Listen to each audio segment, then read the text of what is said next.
दिन भर की खबरों को सीमित समय में सुनाया जाता था, वो भी बेहद सादगीपूर्ण ढंग से। तब दर्शकों को लुभाने के लिए ना तो न्यूज एंकर को चीखने की जरूरत होती थी और ना ही बेवजह 15 सेकंड की फुटेज से आधे घंटे तक खेलने की जरूरत होती थी। तब समाचारों का मतलब होता था दिन भर की घटनाओं को दर्शकों के समक्ष बिना किसी निजी राय या व्यक्तिगत दृष्टिकोण के परोसा जाना। समाचार जैसे होते थे उन्हें वैसे ही प्रस्तुत कर दिया जाता था। फिर भी पूरा देश बहुत ही चाव से उन्हें देखा करता था। 80 के दशक के आखिर तक आते आते जब दूरदर्शन घर घर पहुंचा, तब समाचारों को पढ़ने वाले न्यूज रीडर यानी समाचार वाचक हर घर का हिस्सा बन गए। यह वो दौर था जब दूरदर्शन पर उच्चारण तथा प्रस्तुति बहुत मायने रखती थी। तब माता पिता बच्चों से समाचार देखने को कहते थे ताकि बच्चे सही उच्चारण को समझ सकें। लोग उनके बोलने के अंदाज से लेकर उनके पहनावे और लुक के भी दीवाने हो गए और यह सिलसिला 90 के दशक तक जारी रहा। आज के वीडियो में हम आपको उसी दौर के न्यूज रीडर्स की याद दिलाने वाले हैं, इसलिए बने रहे हमारे साथ वीडियो में शुरू से अंत तक। दूरदर्शन पर समाचारों की शुरुआत कब हुई और पहली बार समाचार किसने पढ़ा था, दर्शकों को यह भी जानना बेहद दिलचस्प होगा, क्योंकि तब आम घरों में टेलीविजन होना एक सपने जैसा था और टेलीविजन तब पूरी तरह से महानगरों में भी नहीं पहुंच सका था। 15 अगस्त 1965 को पहली बार दूरदर्शन पर प्रयोग के तौर पर समाचार प्रस्तुत किया गया था, जिसे प्रतिमा पुरी जी ने पढ़ा था और दूरदर्शन की पहली न्यूज रीडर बनी थी। शिमला के गोरखा परिवार में जन्मी प्रतिमा पुरी का नाम जन्म के समय विद्या रावत रखा गया था। शिमला में अपनी पढ़ाई पूरी करने के बाद प्रतिमा शिमला के ऑल इंडिया रेडियो से जुड़ी।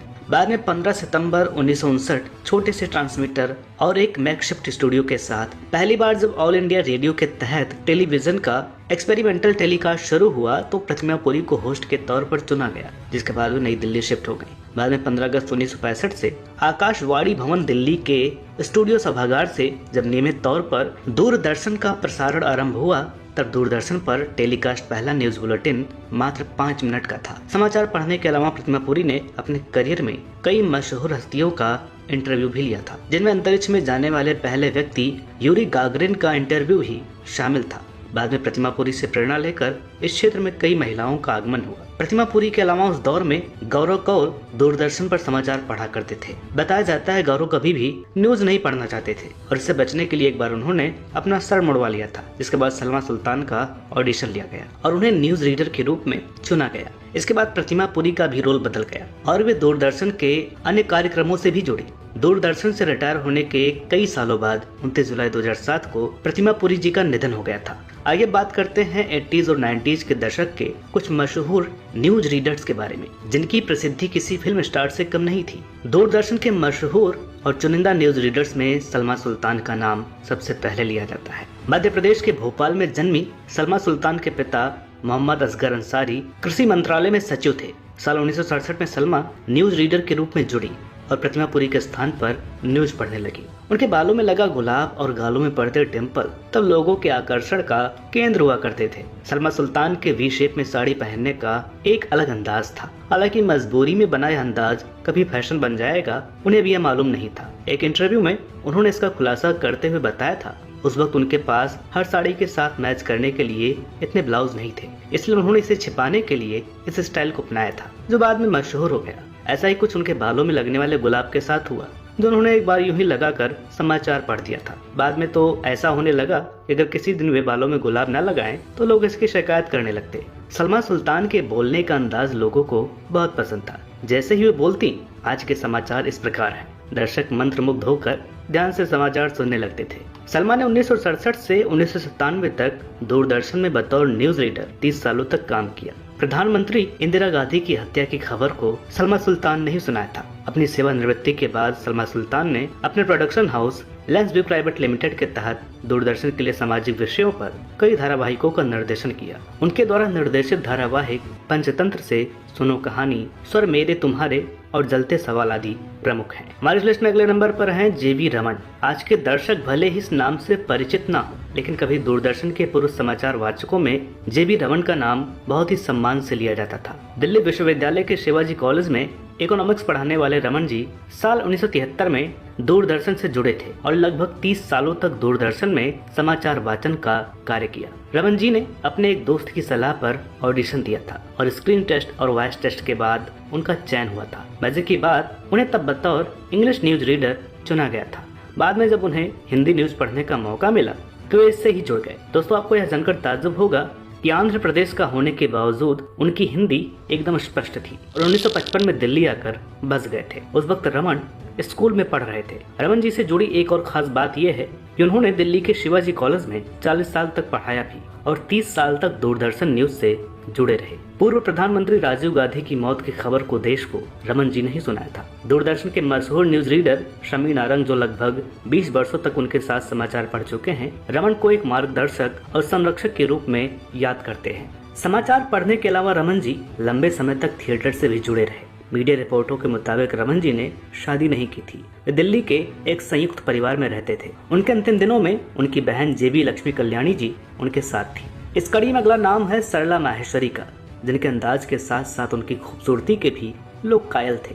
ताजगी से भरा चेहरा और स्पष्ट उच्चारण उनकी पहचान हुआ करती थी। बेहद सादगी के साथ सीधे पल्ले की गुजराती साड़ी को पहनकर जब टीवी स्क्रीन पर उनका चेहरा दिखाई देता था तो दर्शकों का मन भी खिल उठता था। हालांकि सरला जी ने सन 1976 में दूरदर्शन के साथ अपना टीवी करियर शुरू किया था, लेकिन बतौर न्यूज रीडर 1982 से इनकी शुरुआत हुई थी। साल 1984 में शादी के बाद सरला अपने पति के साथ इंग्लैंड चली गई थी, जहां इन्होंने कुछ समय तक बीबीसी के साथ भी काम किया था। बाद में 1988 में भारत वापस लौटकर सरला जी ने फिर से दूरदर्शन में न्यूज रीडिंग का काम शुरू कर दिया। साल 2005 तक सरला माहेश्वरी दूरदर्शन पर न्यूज रीडर के तौर पर नजर आती रही।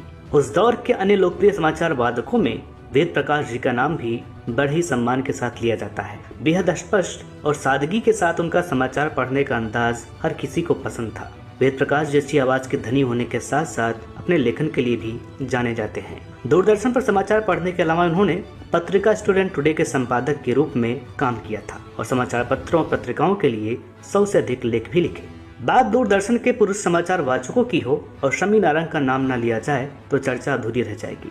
1 लाख उम्मीदवारों में से चुने गए शमी नारंग जी 80 और 90 के दशक में दूरदर्शन का एक मशहूर चेहरा हुआ करते थे। शमी जी ने साल 1982 में अपना पहला बुलेटिन पढ़ा था और करीब 20 सालों तक दूरदर्शन में अपनी सेवाएं दी हैं। घनी मूछें और दमदार आवाज के मालिक शमी जी का अपना एक अलग ही अंदाज हुआ करता था। पॉकेट में एक लाल रुमाल और बुलेटिन समाप्त होने के दौरान हल्की मुस्कान के साथ शमी नारंग का कलम को जेब के हवाले करते हुए इसी के साथ ये समाचार बुलेटिन समाप्त हुआ। ये कहना उनकी एक खास पहचान थी। दोस्तों, शमी जी आज भी एक लोकप्रिय और सफल वॉइस आर्टिस्ट हैं। कम लोगों को पता होगा कि Delhi metro, rapid metro, rail Gurgaon, Mumbai metro, Bangalore metro, Hyderabad metro और जयपुर मेट्रो में दरवाजे दाईं ओर खुलेंगे, कृपया दरवाजों से हटकर खड़े हो आदि सूचनाओं में जो आपको आवाज सुनाई देती है वह शमी नारंग की है, जिसमें उनका साथ देती हैं दूरदर्शन की न्यूज रीडर रह चुकी रिनी सिमोन खन्ना। न्यूज 18 से बात करते हुए शमी नारंग ने बताया था कि इतने लंबे समय तक समाचार पढ़ने के बावजूद लोग उन्हें मेट्रो में अनाउंसर के रूप में ज्यादा जानते हैं। मेट्रो ने उनकी और रिनी खन्ना की आवाज को अमर कर दिया है। वे कहते हैं कि देश भर में मिली यह लोकप्रियता काफी अच्छी लगती है, लेकिन कभी कभी उनके साथ बड़ी अजीबोगरीब स्थिति पैदा हो जाती है। दरअसल वे जब किसी स्कूल यानी कहीं भी जाते हैं तो लोग उनसे मेट्रो का अनाउंसमेंट सुनने के लिए कहते हैं, तब उन्हें बहुत ही अजीब लगता है।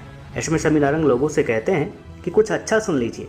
यहाँ तक कि लोग उनसे मिलवाते हुए कहते हैं कि ये वही व्यक्ति हैं जिनकी मेट्रो में आवाज आती है कि दरवाजे बाईं तरफ खुलेंगे और अगला स्टेशन राजीव चौक है, कृपया सावधानी से उतरें। दोस्तों, आपको यह जानकर ताज्जुब होगा कि मेट्रो में शुद्ध हिंदी में अनाउंसमेंट करने वाले शमी नारंग ने अंग्रेजी माध्यम से शिक्षा प्राप्त की है। शमी नारंग अपनी आवाज के लिए तो मशहूर हैं ही, साथ ही बतौर एक्टर दूरदर्शन के टेलीफिल्म में भी काम कर चुके हैं।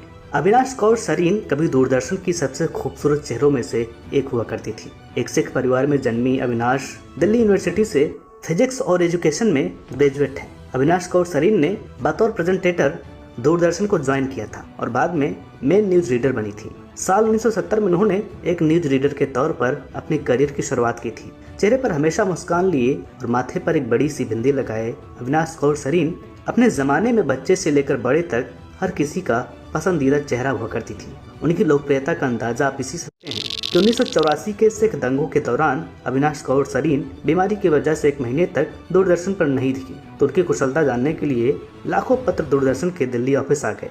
सबसे बड़ी बात कि इनमें से एक पत्र तो राष्ट्रपति भवन से भी था। अविनाश कौर सरीन को एशियन कल्चर पर उनकी बेहतरीन डॉक्यूमेंट्रीज के लिए भी जाना जाता है। साल 1979 में विज्ञान पत्रिका नाम से इनका एक साइंस शो आता था, जिसकी होस्ट भी वो खुद ही थी। वर्तमान समय में वो दूरदर्शन पर निर्देशकों और निर्माताओं के आधिकारिक पैनल की सदस्य हैं। हमारी इस लिस्ट में अगले नंबर पर हैं मंजरी जोशी।